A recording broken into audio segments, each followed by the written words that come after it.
Hello and welcome back to our YouTube channel and you are watching CS Thanvi sisters. अगर अभी तक आपने हमारे चैनल को सब्सक्राइब नहीं किया है तो जल्दी से कर लेना और इस वीडियो का पार्ट 1 देखना बिल्कुल मत भूलना। वहाँ पर मैंने आपके साथ ऐसे कुछ लेसन्स शेयर किए हैं from Bhagavad Gita which can help you to ace your exams gracefully and successfully. So now without any further ado let's start with the part 2 of the video. तो सबसे पहली चीज़ है सेल्फ अवेयरनेस। कई बार ऐसा होता है ना बेटा कि जब आप एग्जाम में फेल हो जाते हो या आपको कोई चीज़ चाहिए थी, आपको कोई चीज़ करनी थी और आप नहीं कर पाए, तो यू स्टार्ट ब्लेमिंग अदर्स।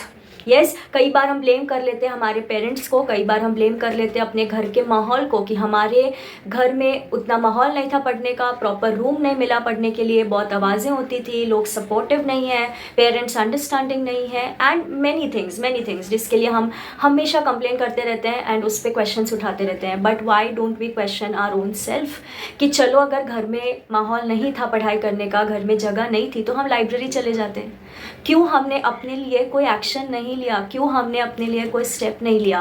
अगर हम एग्जाम में फेल हो जाते हैं वी शुड चेक ना कि अपनी कमी कहाँ पे रह गई। और ये मैं सच्ची बोल रही हूँ, ये बहुत बड़ा आर्ट है, बहुत बड़ी स्किल है कि आप अपनी गलती खुद आइडेंटिफाई कर पाओ। आपको दूसरे आपकी गलतियाँ बताएंगे, वो आपको इतनी हिट नहीं करेंगे, लेकिन जब आप खुद अपनी गलती आइडेंटिफाई करते हो ना, it really works like a magic beta. So please identify your own mistakes and understand कि कहाँ आप लैक कर रहे हो।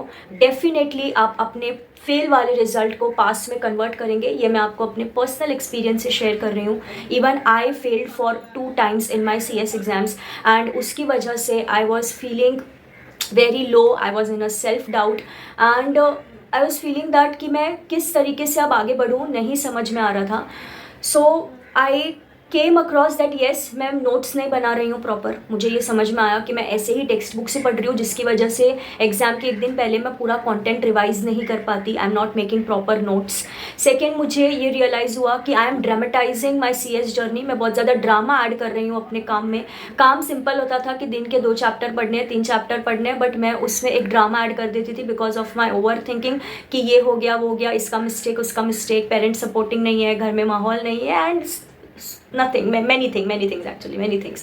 ठीक है, ऐसी बहुत सारे ड्रामे में ऐड कर लेती थी and instead of focusing and working on the execution part I was more into planning. आपने ये तो सुना ही होगा that over planning is over analysis leads to paralysis. Yes, over analysis leads to paralysis. तो वो वाली सिचुएशन में थी मैं वो टाइम पे। सो यस, वो सब चीज़ों से बाहर निकल के बहुत रिलीफ फील होता है कि I understood and now I am learning more new things in life. तो आपसे मैं यही शेयर करूँगी कि सेल्फ अवेयरनेस बहुत इंपॉर्टेंट है। यू शुड नो आप कहाँ पर लैक कर रहे हैं। You should identify your own mistakes and not only identify, work upon it, improve it and make new mistakes. Do not repeat the same mistakes, उसमें मज़ा नहीं आता। नई नई गलतियाँ करते रहो, नए नए सोल्यूशंस ढूंढते रहो और आगे बढ़ते रहो लाइफ में। The second one is stop comparisons. अब आप में से कई सारे लोग आज CS इसीलिए कर रहे हैं क्योंकि आपको देव बाजपाई जैसा बनना है या सावित्री पारेख जैसा बनना है या आपके दिमाग में कोई और नाम होंगे। सो आप इन लोगों से, किसी को भी आप अपने इंडस्ट्री में देखो जो ऊपर है या नीचे है, जिनको भी देखो आप उनको अपना आइडियल मान सकते हैं, आप उनसे इंस्पायर हो सकते हैं, बट स्टॉप कंपेयरिंग योरसेल्फ। आपने कई जगह ऐसा देखा होगा कि some students, some people become a company secretary at the age of 22-23 और कितने लोगों को CS बनने में 28-29 ईयर्स के भी वो हो जाते हैं। सो हर चीज़ का, हर किसी की लाइफ में एक टाइमलाइन होता है, वो आप कंपेयर नहीं कर सकते। You can just get an inspiration from others and आपका क्वेश्चन पेपर, लाइफ का आपका क्वेश्चन पेपर और उनकी लाइफ का क्वेश्चन पेपर सेम नहीं होगा। So please understand this and stop comparing. By comparison you are killing your own self confidence. You should compare with your own self. And जब हम बात करते हैं कॉम्पिटिटिव एग्जाम्स की, जैसे कि CS, CS, CMA, फिर नीट या ये जो भी एग्जाम्स, UPSC, आप जो भी एग्जाम्स प्रिपेयर कर रहे हैं, तो इन एग्जाम्स में इनको कॉम्पिटिटिव एग्जाम्स इसीलिए बोला जाता है because here we are not competing with others, here we are competing with our own selves, कि मैं पिछले दिन मैंने जो परफॉर्मेंस दिया, मैंने जितने चैप्टर्स पढ़े उससे ज़्यादा मुझे आज पढ़ना है, उससे ज़्यादा मुझे परसों पढ़ना है. तो this is a competition with your own self and not with anybody else. So remember this thing, stop comparing your self with anybody. आपका कोई कंपेरिजन नहीं है. Your life is different, others life is different. So remember this thing. So first हो गया अपना self awareness is very important, and second one is stop comparing yourself with anybody. And the third one is positive affirmation. आप जो believe करते हैं वही आपका world होता है. So your believe should be always positive about your self. आपको लोग, बाकी के लोग आपको बुरा बोल सकते हैं, आपको टॉन्ट मार सकते हैं, आपको ये बोल सकते हैं कि आप किसी चीज़ के लायक नहीं हो, आप पढ़ाई नहीं करते, आप कुछ अचीव नहीं कर पाएंगे एंड मेनी थिंग्स. बट जिस दिन आप खुद को ये बोलने लग जाओगे ना, उस दिन सारा गेम वहीं पे एंड हो जाएगा. देन सब वहीं पे ख़त्म हो जाता है. So never think negative about yourself. Think that you are the best person, and wherever you lack, wherever you make mistakes, you are going to improve it. Do not have a self doubt. Give yourself positive affirmations. अब ये story कहीं तो मैंने पढ़ी थी या सुनी थी. द स्टोरी गोज लाइक कि एक पर्सन बैठा था एक झाड़ के नीचे, एंड वो वहाँ पर इमेजिन करता है, इट वॉज फुल जंगल. हाँ, सो वो वहाँ पे इमेजिन करता है उस झाड़ के नीचे बैठे बैठे कि अभी कोई जानवर वगैरह ना आ जाए, मेरे पे अटैक ना कर दे. ऐसा वो बस सोचता है, एंड कुछ ही टाइम में वहाँ पर जंगली जानवर आके उस पर अटैक कर लेते हैं. सो कैसे कैसे करके वो अपनी जान बचाता है और वापस उस झाड़ के नीचे जाके बैठता है.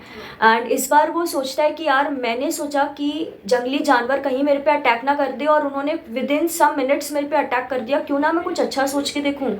तो फिर वो सोचता है कि समथिंग, मतलब विच इज़ अनरियल, ऐसा कुछ सोचता है कि जंगल में अभी मेरे पास शाही पकवान आ जाए, ठीक है, मेरे पास मैं जो भी चीज़ मांगूँ मुझे सब मिल जाए. ऐसा कुछ अच्छा सा सोचता है वो अपने लिए. And trust me, with in 2-3 minutes उसके सामने खाना आ गया, उसके सामने उसने जो कुछ भी मांगा था वो सब कुछ आ जाता है. सो ये स्टोरी में कुछ ऐसा बताया गया है कि that person was sitting under the कल्प वृक्ष. मतलब जो भी आप कल्पना करते हैं वो आपको मिलता है. सो आप भी यूनिवर्स से, आप भी इस पूरे वर्ल्ड से जो भी कमांड करोगे, जो भी मांगोगे, वो आपको मिलेगा. अगर आप दिन रात यही सोचते रहोगे कि मैं फ़ेल हो जाऊंगी, मुझसे नहीं हो रहा, तो आपका जो सबकॉन्शियस माइंड है वो ज़्यादा क्वेश्चन नहीं करेगा आपको, और वो उसको एक्सेप्ट कर लेगा और आप सच में फेल हो जाओगे. But if you start giving your self positive affirmations that no, I will score examination, I will pass, I will bring an all India rank, तो आपका माइंड उस चीज़ को भी एक्सेप्ट करेगा and you will achieve it. So please be confident on your self, and self doubt करना बिल्कुल ही बंद कर दो. Give your self positive affirmations. Hope these lessons from Bhagavad Gita is going to help you in ace your exams, and you are going to bullseye your goals, your dreams, whatever you want to achieve. I will see you soon in the next video. Till then, keep studying, keep working hard, and stay blessed.